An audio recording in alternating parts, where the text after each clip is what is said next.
కూటమి ప్రభుత్వంలో పేదవాడి సొంతింటి కల కలగానే మిగిలిపోతోంది. గత ప్రభుత్వంలో వైఎస్ జగన్ అక్కా చెల్లెమ్మలకు ఇళ్ల పట్టాలిచ్చి ఇళ్లు కూడా నిర్మించారు.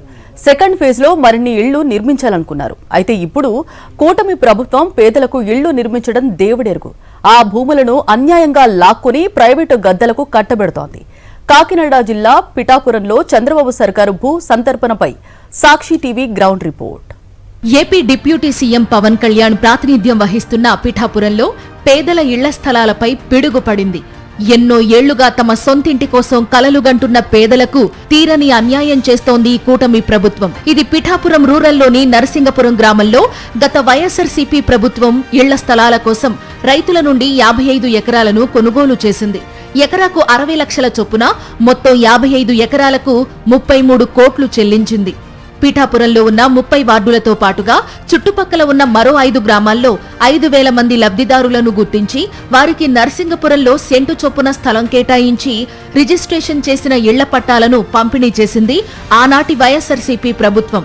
అయితే ఇంతలో సాధారణ ఎన్నికలు జరగడం, కూటమి ప్రభుత్వం అధికారంలోకి రావడంతో పేదల సొంతింటి కల కలగానే మిగిలిపోయింది. గడిచిన ఈ 2 ఏళ్ల కాలంలో పేదలకు కనీసం జానెడు భూమి కూడా ఇవ్వని కూటమి ప్రభుత్వం ఇప్పుడు నర్సింగపురంలో పేదల కోసం సేకరించిన 55 ఎకరాల్లో 20 ఎకరాలను ప్రైవేటు సంస్థకు ధారాదత్తం చేసేందుకు చర్యలు తీసుకుంది. హైదరాబాద్కు చెందిన శ్రీ నారాయణ స్వామి గురుకుల ట్రస్టుకు 20 ఎకరాలు ఇవ్వాలని విద్యాశాఖ నుండి ఆదేశాలు వచ్చాయి.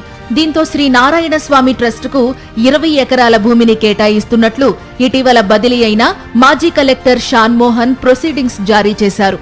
దీంతో లబ్ధిదారుల సొంతింటి కలల మీద పిడుగుపడినట్లయింది. దీంతో లబ్ధిదారులు ఆందోళన చెందుతున్నారు. తమ ఎమ్మెల్యే పవన్ కళ్యాణ్ న్యాయం చేయాలని, లేని పక్షంలో ఉద్యమిస్తామని హెచ్చరిస్తున్నారు.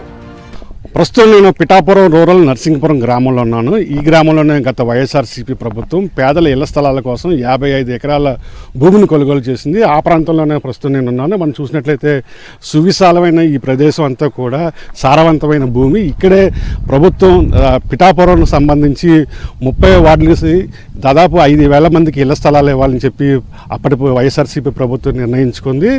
ఎకరా 60 లక్షల రూపాయలు చొప్పున మొత్తం 55 ఎకరాలకు 30 కోట్లు చెల్లించి ప్రభుత్వం కొనుగోలు చేసింది.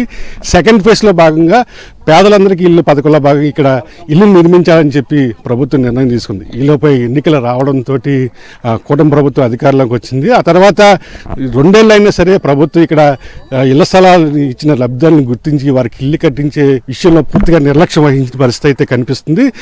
దీంతో ఇప్పుడు ప్రభుత్వం కొత్తగా ఏదైతే హైదరాబాద్ చెందినటువంటి శ్రీ నారాయణ స్వామి గురుకుల ట్రస్ట్ అనే ఒక ప్రైవేటు స్కూల్కి ఈ 55 ఎకరాల్లో 20 ఎకరాల భూమిని కట్టబెట్టేందుకు ప్రభుత్వం ఇప్పటికే ప్రొసీడింగ్ జారీ చేసిన పరిస్థితి అయితే ఉంది.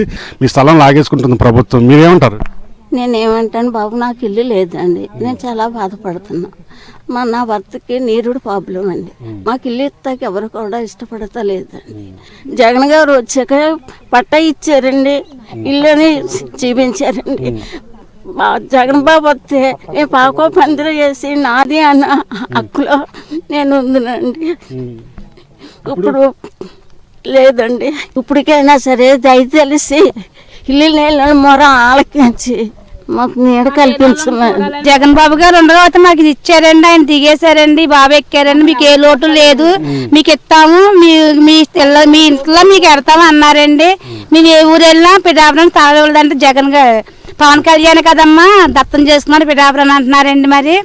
మరి మాకు ఎక్కడ చూపించట్లేదండి. హైటెక్ సిటీ చేస్తానంటున్నారండి పవన్ కళ్యాణ్ గారు. మాకు హైటెక్ సిటీ చేయక్కర్లేదండి. ఇల్లు లేని వాళ్ళకి ఇల్లు ఇస్తే మాకు అదే హైటెక్ సిటీ అయినట్టుగా ఉంటుందండి. మేము జగన్ గారికే వేసామండి ఓటు. ఏ మతలబు జరిగిందో మాకు తెలియదండి. ఈ పాటికి మా జగన్ గారు వస్తే మాకు సొంతింటి కళ నెరవేరుతుందండి. ఇప్పటికైనా మాకు దయతలిసి మాకు ఇల్లు అన్నది ఇరుపుతుంటే సొంతింటి కళ మాకు నెరవేరుతుందండి. సొంతింటి కోసం ఎన్ని ఏళ్ళుగా కళ్ళగన్నాము. మాజీ ముఖ్యమంత్రి వైఎస్ జగన్మోహన్ రెడ్డి మా కళను సాకారం చేస్తూ మాకు రిజిస్ట్రేషన్ చేసిన పట్టాలు కూడా ఇవ్వడం జరిగింది. అయితే కూటమి ప్రభుత్వం వచ్చిన తర్వాత మా ఇల్లును లాగేసుకుని ఒక ప్రైవేట్ స్కూల్కి దారాదత్తం చేయడం ఎంతవరకు సబబు అని చెప్పి ప్రశ్నిస్తున్నారు. కేవలం నర్సింగపురంలోనే కాదు, పిఠాపురం మసీదు మాన్యంలో కూడా గత వైఎస్ఆర్సీపీ ప్రభుత్వం పేదల ఇళ్ల స్థలాల కోసం 5 ఎకరాల భూమిని సేకరించింది. అక్కడ దాదాపు 250 మందికి పైగా లబ్ధిదారులకు ఇళ్ల పట్టాలను కూడా పంపిణీ చేసింది. అయితే ఆ భూమిలో ఇప్పుడు ఆయుష్ మెడికల్ కాలేజీని నిర్మించేందుకు చంద్రబాబు సర్కార్ నిర్ణయం తీసుకుంది. వాస్తవంగా ఈ కాలేజీని కాకినాడలో కొత్తగా నిర్మించిన ఆయుష్ ఆస్పత్రి పక్కనే నిర్మించాలి. అయితే అక్కడ ఉన్న భూమిని పిఠాపురం టీడీపీ ఇన్ఛార్జ్ వర్మకు కానుకగా ఇచ్చారు చంద్రబాబు. ఆ స్థలంలో తాజ్ బ్రాండ్ హోటల్ నిర్మించేందుకు వర్మకు చెందిన నిర్మాణ సంస్థకు కట్టబెట్టారు. పిఠాపురం మసీదు మాన్యం భూమిలో ఆయుష్ కాలేజీ నిర్మించాలని అధికారులు నిర్ణయం తీసుకున్నారు. దీంతో మసీదు మాన్యం లబ్ధిదారులకు అండగా పిఠాపురం వైఎస్ఆర్సీపీ ఇన్ఛార్జ్ వంగా గీత ఇటీవల ధర్నా చేశారు. కూటమి ప్రభుత్వం చేస్తున్న అన్యాయాన్ని ప్రశ్నించారు. మసీదు మాన్యంలో పేదలకు ఇళ్లు కట్టించాలని పిఠాపురం అర్బన్ డెవలప్మెంట్ అథారిటీ పీడీకి వినతి పత్రం అందజేశారు.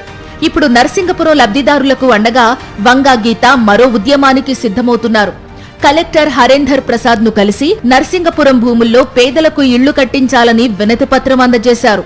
ఈ నరసింగపురం లేఅవుట్ సుమారు 55 ఎకరాలు మీరు చూస్తున్నారు. మొత్తం అంతా కూడా రౌండ్గా ఇంచుమించుగా టౌన్కి దగ్గరలో ఉన్న ఏరియా.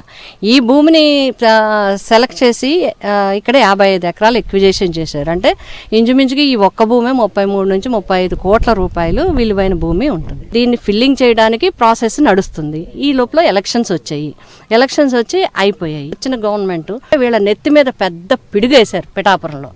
ఏంటి అంటే ఈ 55 ఎకరాల్లో 20 ఎకరాల భూమిని ఎవరో స్కూల్ పెట్టుకుంటారంటే తెలంగాణలో అప్లికేషన్ ఇస్తే దానికి అడ్వాన్స్ పోయిషన్ ఇవ్వడానికి కూడా ప్రాసెస్ ఆగమేఘాల మీద ప్రాసెస్లు అన్ని రిఫరెన్స్లు ఒక 5-6 రిఫరెన్స్లు పెట్టారు. ఎక్కడో ఉన్న కాలేజీని తీసుకొచ్చి పిఠాపురంలో పెట్టి ఈ 250 మంది లబ్ధిదారుల నెత్తి మీద చెంగేసేసే పరిస్థితి. ఇక్కడ నాకు ఎలా కనిపిస్తుందంటే ఇప్పుడు వీళ్ళందరూ కలిసి పట్టా ఇచ్చారండి. నాకు భూమి ఉంది, నా భూమి ఇంకో రాళ్ళు కూడా వేసేసి చూపించారు. ఈ భూమి ఉంది నాకు వచ్చి ఇగో ఆ పక్కతను ఆక్రమించుకుంటున్నాడంటే ఎవరు కాపాడాలి? కూటమి ప్రభుత్వం అధికారంలోకి వచ్చి 2 ఏళ్లయింది. కానీ ఇంతవరకు పేదలకు జానెడు జాగా ఇచ్చింది లేదు. పైగా వైఎస్ జగన్ హయాంలో నిర్మించిన ఇళ్లను తామే ఇచ్చినట్లుగా క్రెడిట్ చోరీ చేస్తూ పబ్బం గడుపుతున్నారు.